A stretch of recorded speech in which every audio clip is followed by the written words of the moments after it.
Aujourd'hui, nous allons explorer l'un des aspects les plus sombres et les moins discutés de l'histoire militaire, ce qui arrivait au champ de bataille après que le dernier coup d'épée avait été porté et que le dernier cri de guerre s'était tu. Qui nettoyait les morts? Qui ramassait les débris? Et pourquoi tant de champs de bataille sont-ils restés des paysages macabres pendant des années, parfois des décennies, après l'affrontement? Avant de poursuivre la vidéo, n'oubliez pas de vous abonner à la chaîne pour plus de récits documentaires comme celui-ci. Imaginez un champ ouvert, vaste, sous un ciel chargé de nuages. Le silence est presque absolu, interrompu seulement par le vent qui traîne avec lui l'odeur métallique du sang et l'odeur doucereuse de la décomposition. Là où il y avait autrefois le fracas des boucliers s'entrechoquant, le tintement des lames et les cris de milliers d'hommes au combat, il ne reste plus maintenant que l'inquiétante quiétude d'un champ couvert de corps. Des milliers de corps, éparpillés sur la terre boueuse, empilés les uns sur les autres, les visages tournés vers le ciel ou enterrés dans la boue. Des armes brisées, des boucliers éclatés, des aumes cabossés et des morceaux d'armure gisent aux côtés de leurs anciens propriétaires, comme les pièces d'un puzzle macabre que personne ne veut assembler. C'est le décor qui suivait pratiquement chaque grande bataille de l'Antiquité et du Moyen-Âge. Un décor que les récits héroïques et les chroniques épiques prenaient rarement la peine de décrire. Les chroniqueurs préféraient narrer la gloire des vainqueurs, le courage des chevaliers, l'astuce des généraux. Mais ils ne mentionnaient presque jamais ce qui venait après. La tâche brutale, désagréable, et souvent ignorée de traiter les conséquences physiques de la guerre. C'est le thème que nous allons dévoiler dans ce récit. Il ne s'agit pas de héros ou de méchants, de stratégies brillantes ou de défaites humiliantes. Il s'agit de ce qui restait derrière lorsque les armées s'en allaient. Il s'agit des morts, des pillards, des animaux charognards, des paysans qui vivaient à proximité et en dernière instance de la nature elle-même qui se chargeait de consommer ce que les hommes n'avaient ni le courage, ni le temps, ni l'intérêt de retirer. Pour comprendre comment les civilisations anciennes traitèrent leurs morts au combat, il faut d'abord comprendre que pour beaucoup de ces cultures, le traitement réservé au corps d'un guerrier tombé allait bien au-delà d'une question pratique ou hygiénique. C'était avant tout une question religieuse, spirituelle et profondément enracinée dans les coutumes et les croyances de chaque peuple. Dans la Grèce antique, par exemple, l'idée de laisser un corps sans sépulture était considérée comme l'une des pires offenses que l'on pouvait commettre, tant envers le mort qu'envers les dieux. La littérature grecque regorge d'exemples illustrant cette croyance. Dans la tragédie de Sophocle, le personnage d'Antigone défie les ordres du roi Créon pour s'assurer que son frère Polynice reçoive les rites funéraires appropriés, même si cela doit lui coûter la vie. Cette œuvre n'est pas seulement une fiction.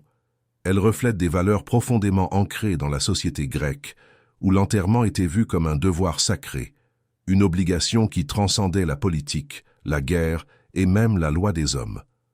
C'était une question d'honneur devant les dieux et devant la mémoire de ceux qui étaient partis. Dans le contexte des champs de bataille grecs, cet impératif religieux se manifestait de manière très concrète.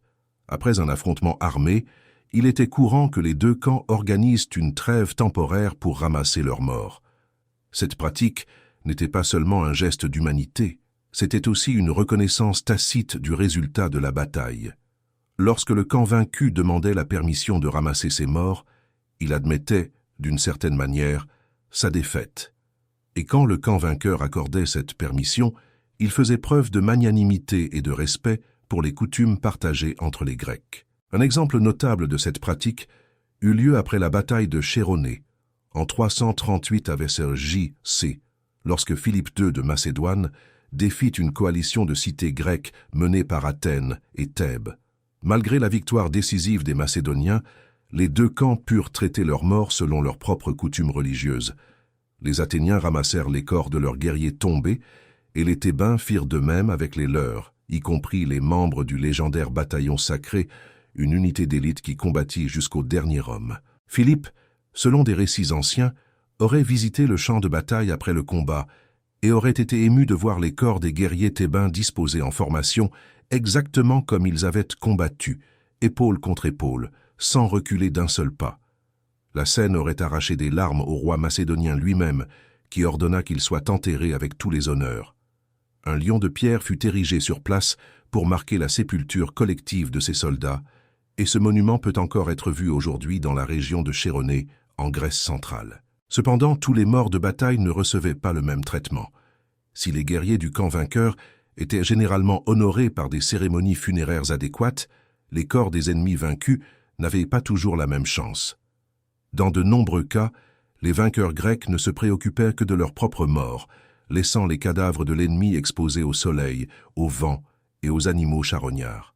Cette pratique, bien que condamnée par l'éthique grecque, n'était pas rare, surtout quand l'ennemi était considéré comme barbare, c'est-à-dire non grec. La distinction entre grec et barbare jouait un rôle important dans la manière dont les morts étaient retraités. Un grec tombé au combat méritait une sépulture. Un perse, un thébain rebelle ou un membre d'une cité rivale ne recevait pas toujours la même considération. La manière dont les Grecs traitaient les corps de leurs guerriers variait selon les circonstances. La crémation était une pratique courante, surtout sur les champs de bataille éloignés de la cité d'origine des soldats. Des bûchers funéraires étaient érigés sur le champ de bataille même ou à proximité, et les corps étaient brûlés lors de cérémonies qui pouvaient durer des heures, voire des jours, selon le nombre de morts. Les cendres étaient ensuite recueillies dans des urnes et transportées vers la ville natale des guerriers, où elles recevaient une sépulture définitive dans des cimetières publics ou des monuments commémoratifs. Dans d'autres cas, quand la crémation n'était pas réalisable, les corps étaient enterrés directement sur le champ de bataille, dans des fosses communes ou des tombes collectives. Ces sépultures étaient souvent marquées par des stèles ou des monticules de terre, servant de mémoriaux permanents au sacrifice des guerriers. L'un des exemples les plus emblématiques de cette pratique est le tombeau de Marathon, connu sous le nom de Soros, qui peut être visité encore aujourd'hui dans la plaine de Marathon, à environ 42 km d'Athènes. Après la célèbre bataille de Marathon, en 490 avec JAC, au cours de laquelle une armée athénienne numériquement inférieure défit une force expéditionnaire perse, les 192 guerriers athéniens tombés au combat furent crémés et enterrés dans un grand tertre funéraire, érigé directement sur le champ de bataille. Le tombeau, qui s'élève à environ 12 mètres de hauteur et possède environ 50 mètres de diamètre, domine encore aujourd'hui le paysage de la plaine. Des fouilles archéologiques réalisées sur le site ont confirmé la présence d'une épaisse couche de cendres et de restes osseux calcinés à l'intérieur du monticule, ce qui est cohérent avec la pratique de la crémation de masse. Cette sépulture sur le champ de bataille même fut une exception à la pratique athénienne habituelle, qui consistait à enterrer les morts de guerre au cimetière du Céramique, à Athènes. La décision d'enterrer les héros de Marathon, sur le lieu même où ils avaient combattu et étaient morts, était une reconnaissance du caractère exceptionnel de cette victoire et du sacrifice de ces hommes. Quant aux milliers de Perses morts dans la bataille, les sources anciennes sont moins claires. Certains récits suggèrent que les corps furent initialement laissés exposés sur le champ de bataille, peut-être enterrés plus tard dans des fosses communes, bien que les détails exacts restent incertains. Les Spartiates, quant à eux, avaient des coutumes funéraires distinctes. Alors que la plupart des cités-États préféraient transporter les corps de leurs guerriers vers leur foyer, les Spartiates enterraient souvent leurs morts sur le champ de bataille même, considérant cette pratique comme un honneur militaire.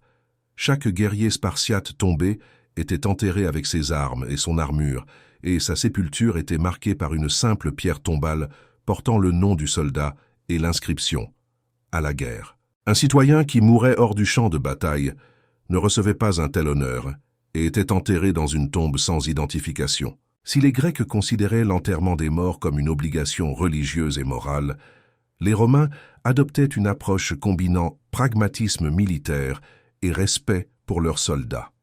L'armée romaine, la machine de guerre la plus efficace du monde antique, ne pouvait se permettre de laisser ses morts sans sépulture, non seulement pour des raisons morales, mais aussi pour des questions pratiques d'hygiène et de morale des troupes. Les soldats romains contribuaient mensuellement par une petite somme prélevée sur leur solde à un fonds funéraire, garantissant qu'en cas de mort au combat, ils recevraient les rites funéraires appropriés. Cette pratique institutionnalisée reflète l'importance que les Romains accordaient aux soins de leurs morts. Les manuels militaires romains allaient jusqu'à établir que l'enterrement devait être achevé dans les 14 jours suivant la bataille, pour éviter la contamination des réserves d'eau et la propagation de maladies. Les officiers qui ne respectaient pas ces délais pouvaient faire face à des punitions sévères. Quand le temps et les circonstances le permettaient, les morts étaient enterrés ou crémés individuellement. Lorsque cela n'était pas possible, des crémations ou des enterrements collectifs étaient réalisés, les corps étant déposés dans des fosses communes.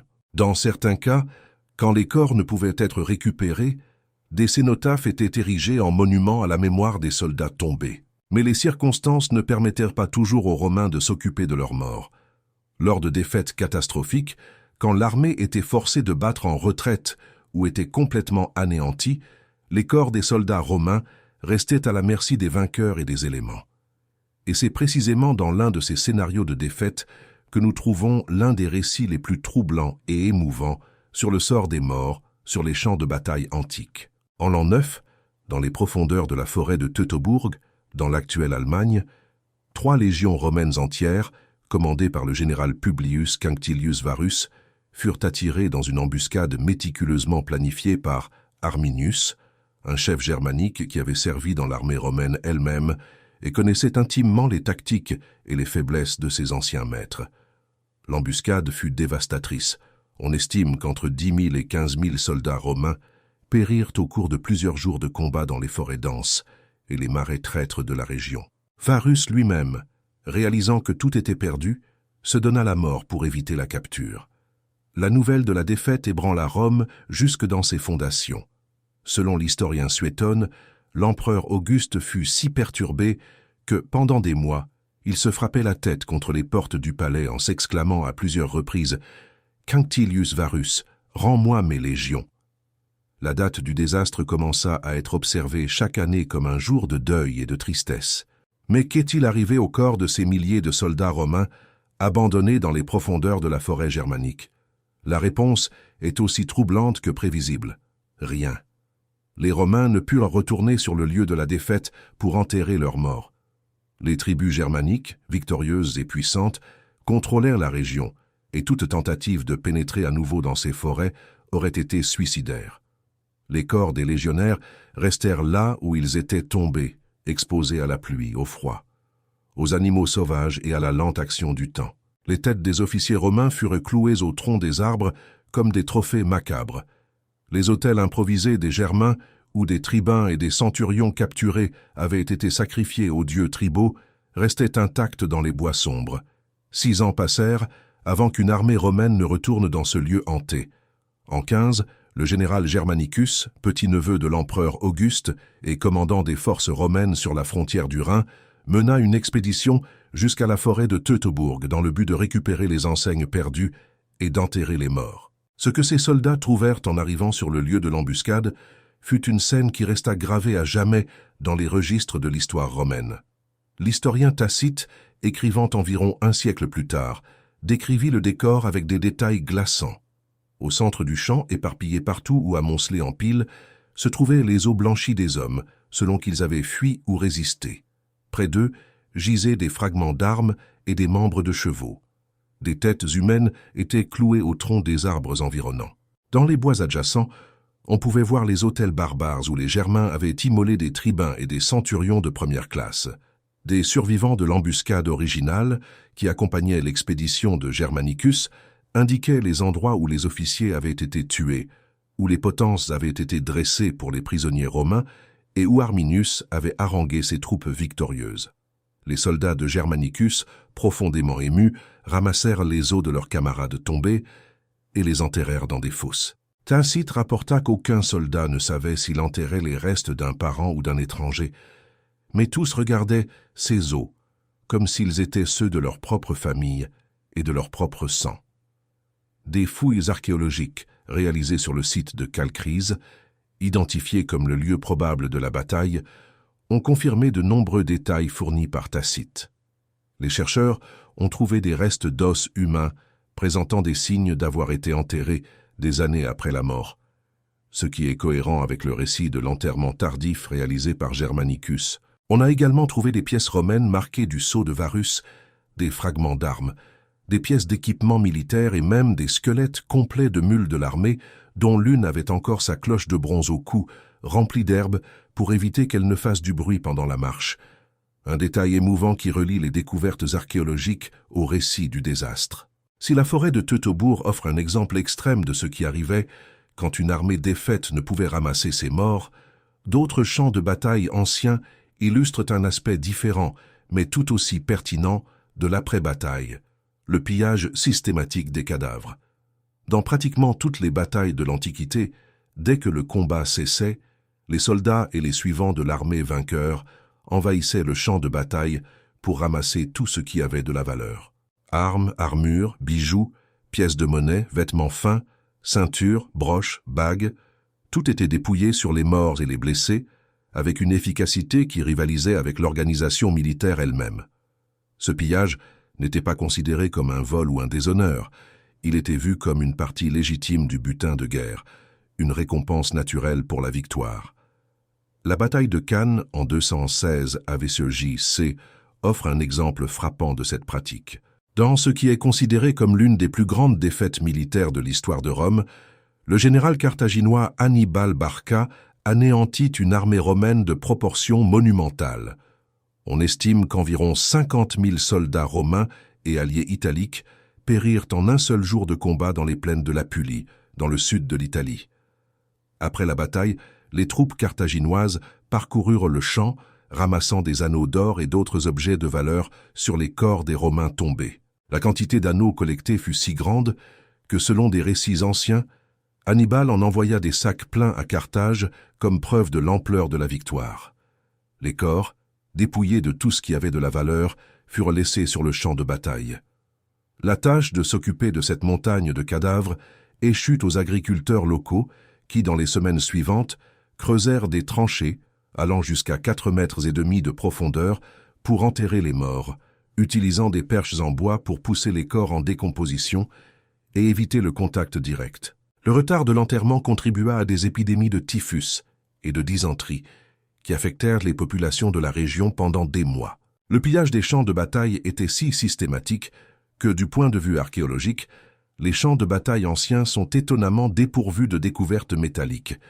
Les armes, les armures et tout objet en métal étaient tout simplement trop précieux pour être laissés derrière.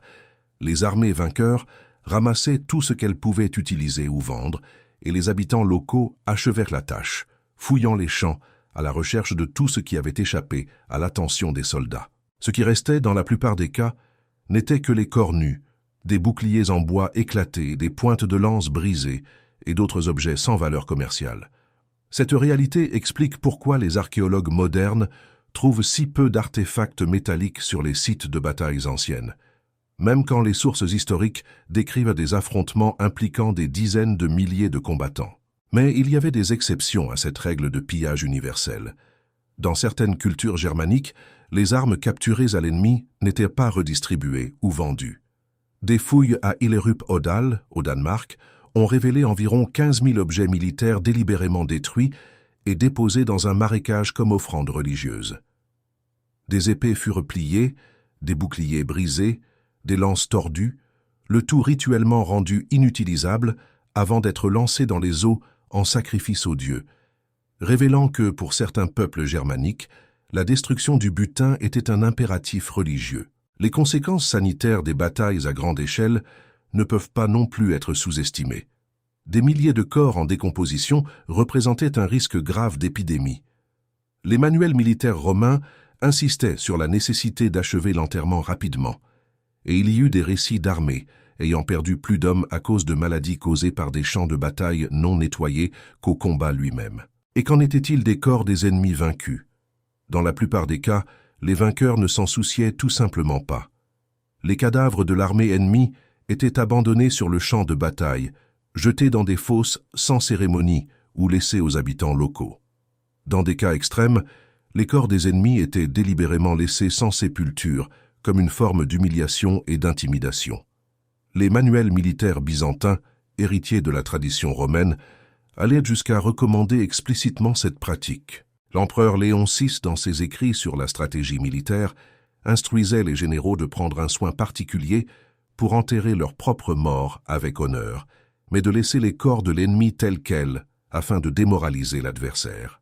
Cette pratique de guerre psychologique transformait les champs de bataille en mémoriaux macabres de la défaite, où les os des soldats ennemis blanchissaient au soleil pendant des années, servant d'avertissement silencieux à quiconque oserait défier le pouvoir du vainqueur. Les sources anciennes offrent des aperçus troublants de ces paysages de désolation.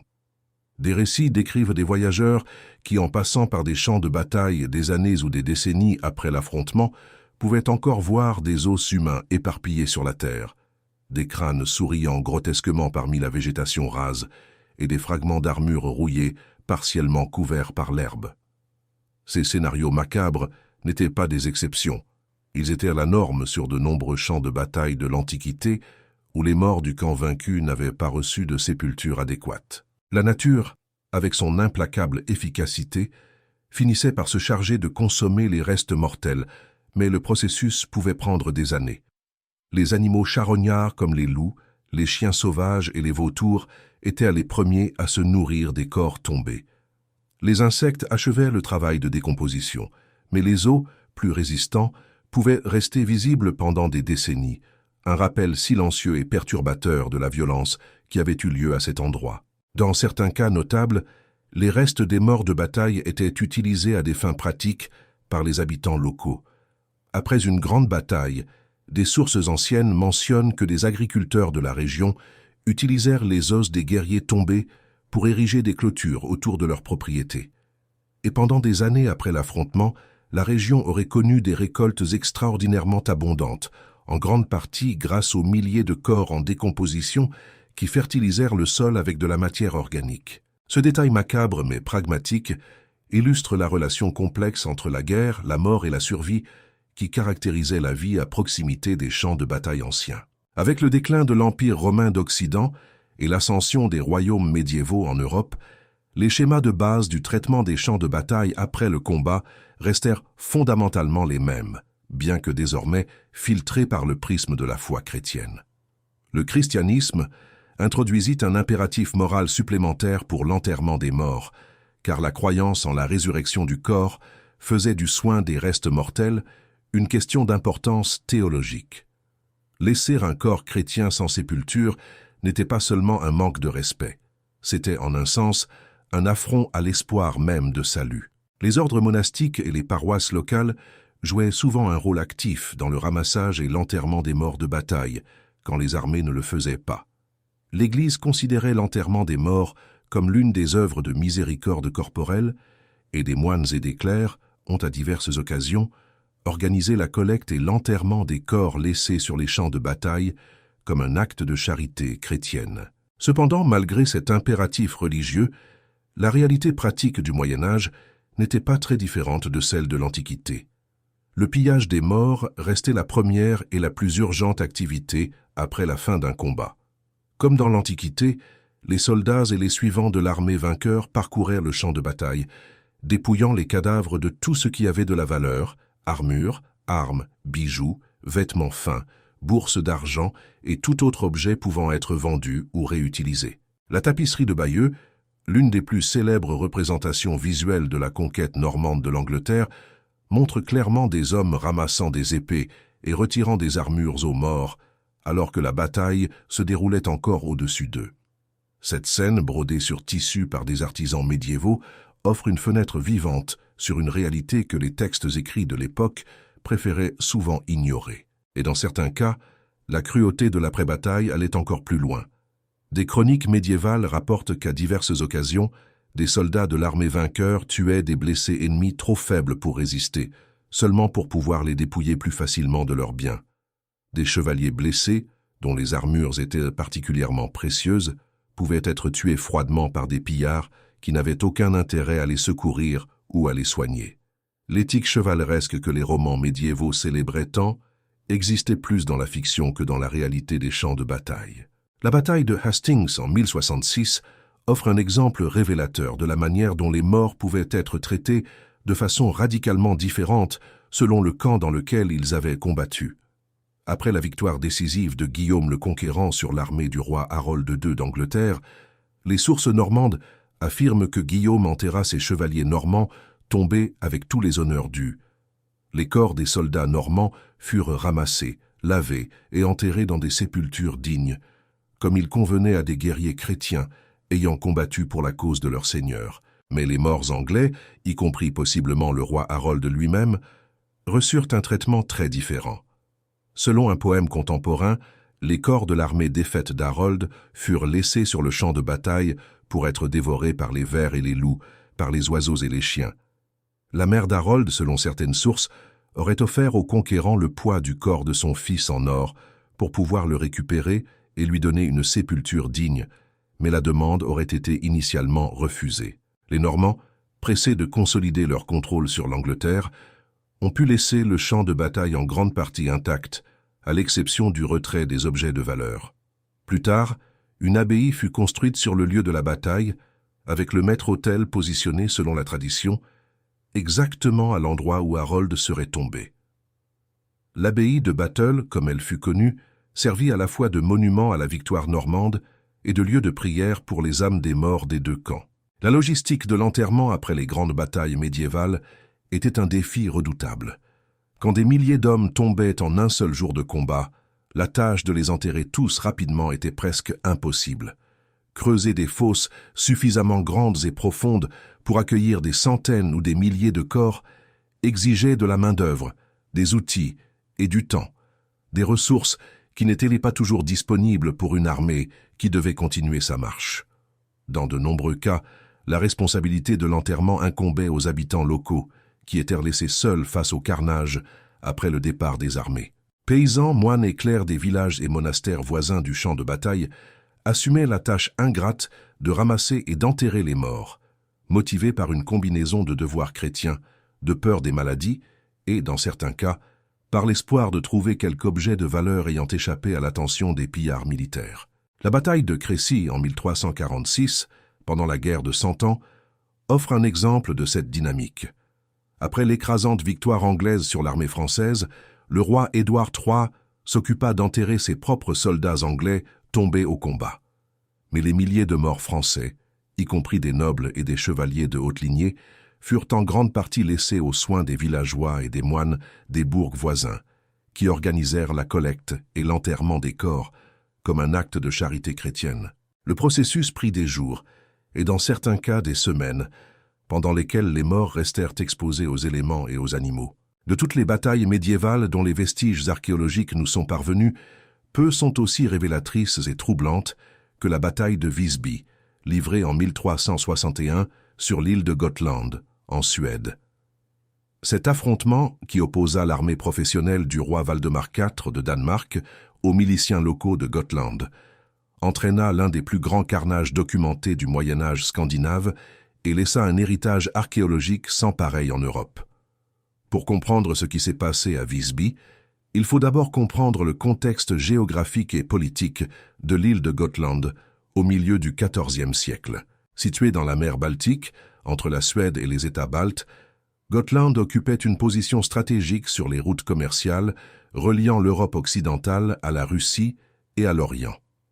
La ville de Visby, en particulier, était un centre commercial prospère et membre de la Ligue hanséatique, la puissante confédération de villes marchandes qui dominait le commerce dans le nord de l'Europe. La richesse de l'île attira l'attention de Valdemar IV, qui cherchait à restaurer la suprématie danoise dans la Baltique et à contrôler les lucratives routes commerciales de la région. Le 22 juillet 1361, les forces danoises débarquèrent sur la côte ouest de Gotland. L'armée d'invasion était composée de soldats professionnels et de mercenaires, beaucoup d'entre eux étant des vétérans des nombreuses guerres et disputes féodales qui ravageaient la région baltique. Ces hommes étaient équipés d'armures de transition, qui combinaient des plaques de métal sur les points vitaux et les articulations avec des cottes de mailles complètes, représentant ce qu'il y avait de plus avancé en technologie militaire à l'époque. De l'autre côté, les défenseurs de Gotland étaient en majorité des paysans et de petits nobles locaux, dont l'équipement militaire accusait des décennies, voire des générations de retard. Beaucoup portaient des cottes de mailles et des aumes datant de la fin du XIIIe siècle, des équipements déjà considérés comme obsolètes selon les standards de 1361. La bataille, livrée dans les champs à l'extérieur des murs de la ville de Visby, ne dura que quelques heures, mais le carnage fut extraordinaire. Les défenseurs gotlandais, non préparés et mal équipés, ne faisaient pas le poids face aux soldats professionnels danois. Des récits historiques suggèrent qu'environ 1800 défenseurs furent tués au combat.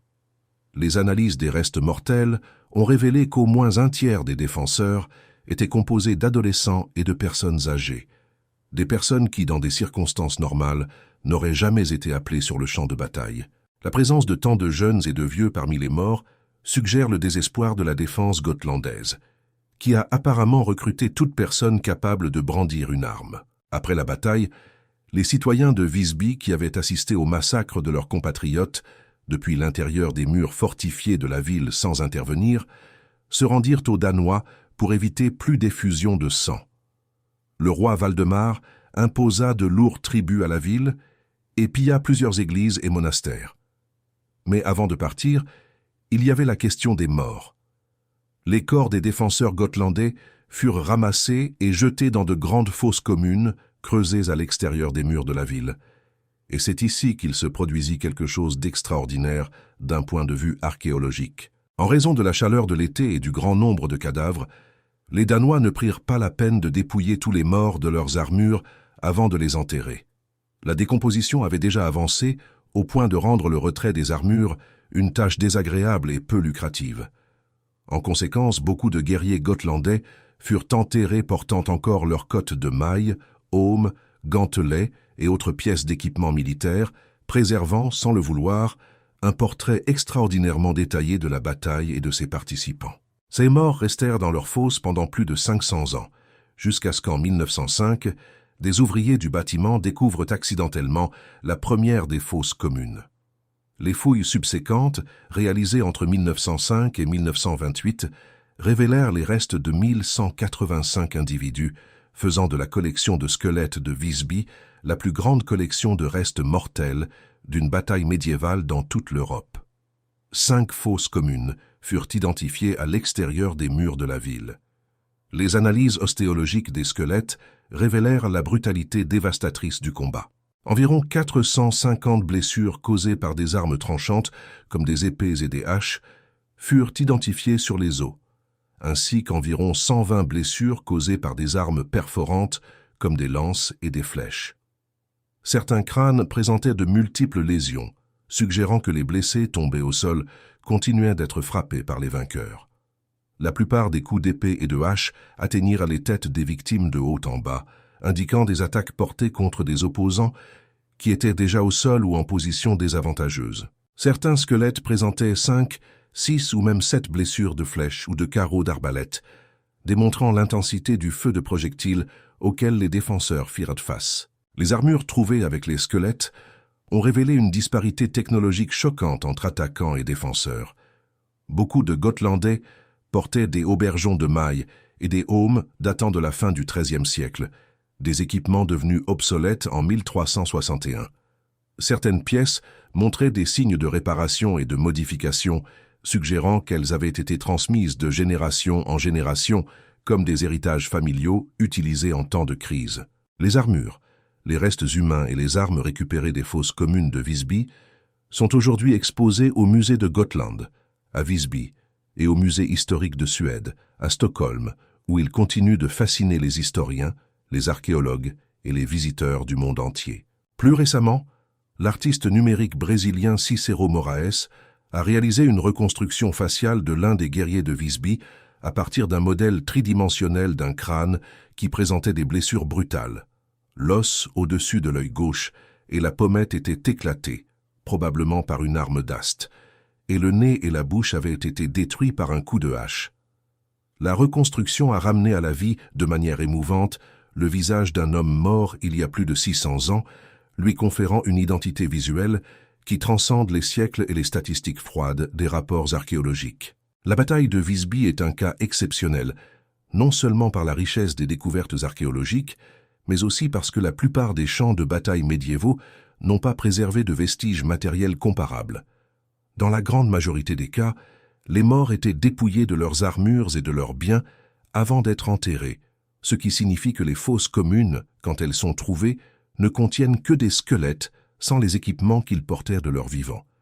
De plus, localiser les fosses communes des batailles médiévales est notoirement difficile. Les chroniques de l'époque fournissent rarement des indications géographiques précises sur l'endroit où les morts furent enterrés, et le paysage s'est transformé au cours des siècles, effaçant de nombreuses marques laissées par l'inhumation. La bataille d'Azincourt, livrée en 1415, est un exemple de cette difficulté. Les récits médiévaux décrivent le creusement de fosses communes pour les morts français, un chroniqueur rapportant qu'environ 5800 corps furent déposés dans 3 fosses profondes.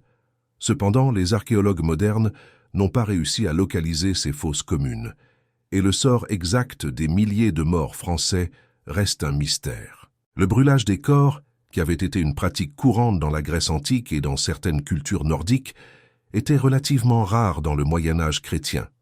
Le christianisme, avec sa croyance en la résurrection corporelle, décourageait la crémation, préférant l'enterrement du corps intact en terre consacrée.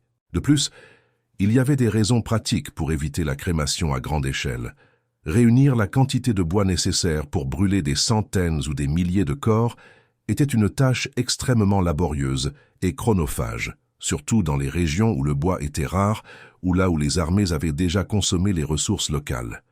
La crémation, quand elle avait lieu, était généralement réservée à des situations extrêmes, comme les épidémies de peste, quand la rapidité de l'élimination des corps était jugée plus importante que le respect des coutumes funéraires traditionnelles. Il est important de noter que les effets d'une grande bataille pouvaient être ressentis dans le paysage local pendant des années ou des décennies après l'affrontement.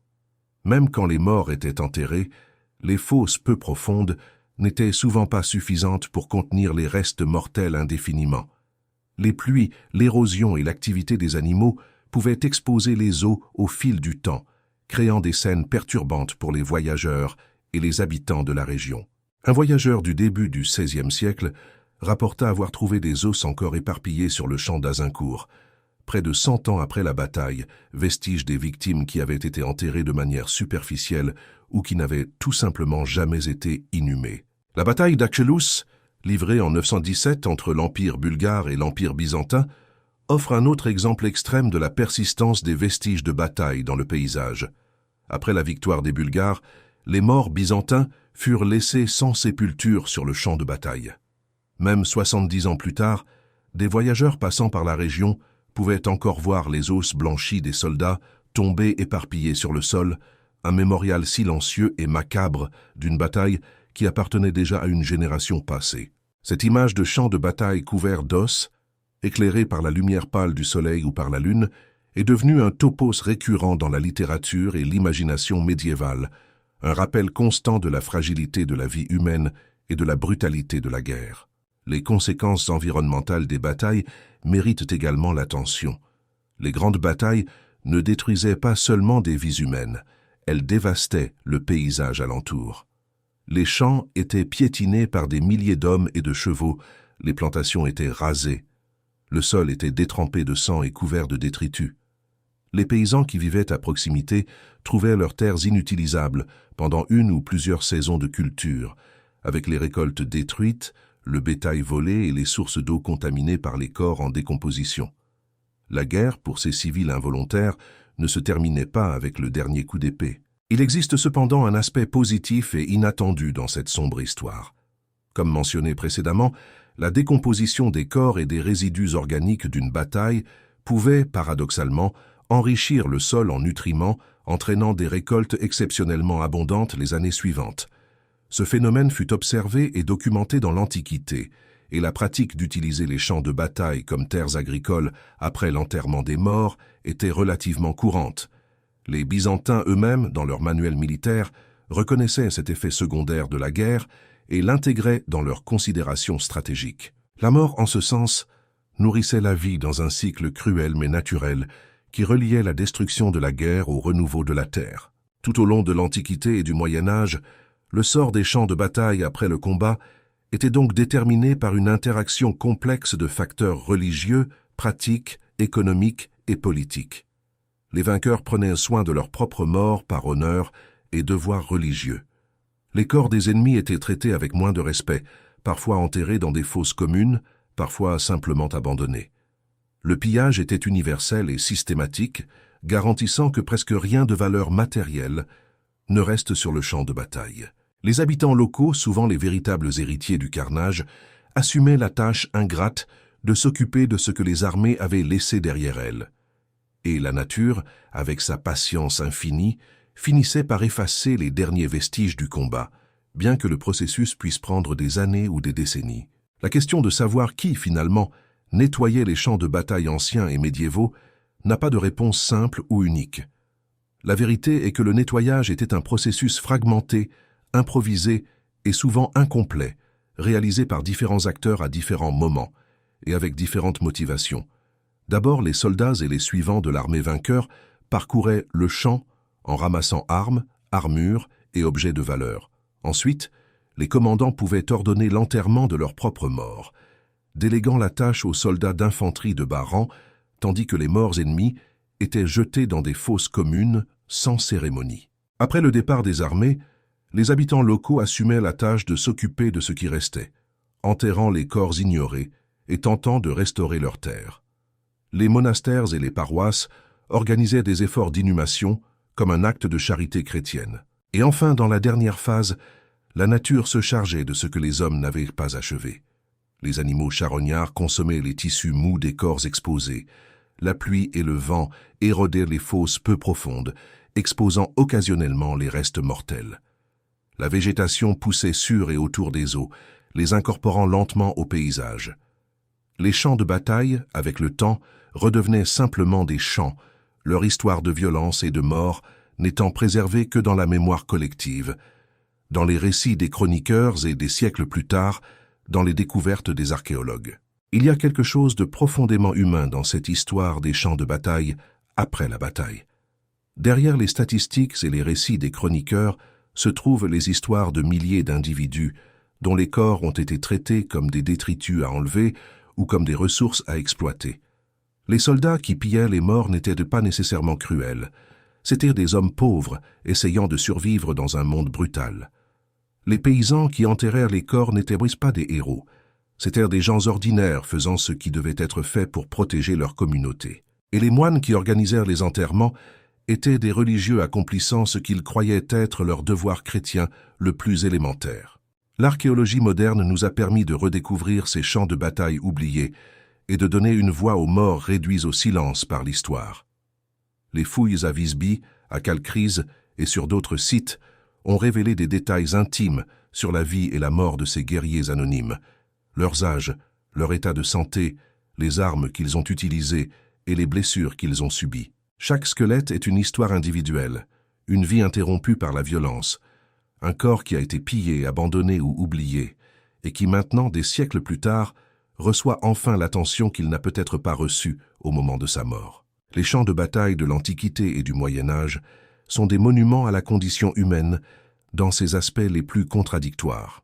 Ce sont des lieux de courage et de lâcheté, d'honneur et de cupidité, de dévotion religieuse et d'indifférence brutale. Qui prend soin des morts quand les vivants sont pressés de passer à autre chose? Qui se souvient de ceux qui sont tombés quand les vainqueurs célèbrent déjà leur gloire? La manière dont une société traite ses morts est un miroir qui reflète ses valeurs les plus profondes et ses vérités les plus inconfortables. Les champs de bataille que nous avons explorés dans ce récit n'existent plus tels que nous les avons vus. Le tertre de Marathon est aujourd'hui un parc paisible, couvert d'herbe, où les touristes prennent des photographies et où les coureurs de marathon commencent leur voyage symbolique. La forêt de Teutobourg est une destination de randonnées et de promenades, avec un musée moderne qui préserve les découvertes archéologiques de Calcryse. Les champs de Visby à l'extérieur des anciens murs de la ville sont aujourd'hui des zones vertes tranquilles, et les squelettes des guerriers gotlandais reposent sous verre dans les musées, observés par des visiteurs curieux du monde entier. Mais sous la surface de ces paysages apaisés, sous l'herbe verte et le sol fertile, demeurent les vestiges silencieux d'une violence qui a façonné l'histoire. Des os qui n'ont jamais été retrouvés, des armes qui n'ont jamais été récupérées, des histoires qui n'ont jamais été racontées. Et c'est précisément pour cela que cette histoire mérite d'être racontée, pour rappeler que derrière chaque grande bataille enregistrée dans les livres d'histoire, il y a eu un après, un moment où quelqu'un a dû regarder le carnage et décider quoi en faire. Ce moment est rarement héroïque, rarement glorieux, mais il est profondément réel et profondément humain. Si ce récit vous a fait réfléchir sur les aspects cachés de l'histoire, sur les histoires qui ne sont normalement pas racontées, alors notre travail a rempli son but. Chaque abonnement, chaque j'aime, chaque commentaire que vous laissez est comme une brique de plus dans la construction de cette chaîne. Tout comme les chroniqueurs du passé ont préservé des récits qui nous permettent de regarder en arrière et de comprendre la vie de ceux qui nous ont précédés, votre participation nous aide à continuer à déterrer et à partager ces récits oubliés. Abonnez-vous à la chaîne, activez la cloche de notification, laissez votre commentaire sur ce qui a le plus attiré votre attention et partagez cette vidéo avec quelqu'un qui, comme vous, croit que l'histoire ne se résume pas seulement aux vainqueurs et à leur victoire. Parce que, comme nous l'avons vu aujourd'hui, parfois les histoires les plus révélatrices ne sont pas dans les récits triomphants des chroniques, mais dans le silence des champs de bataille abandonnés, où les morts attendent patiemment d'être rappelés à notre mémoire.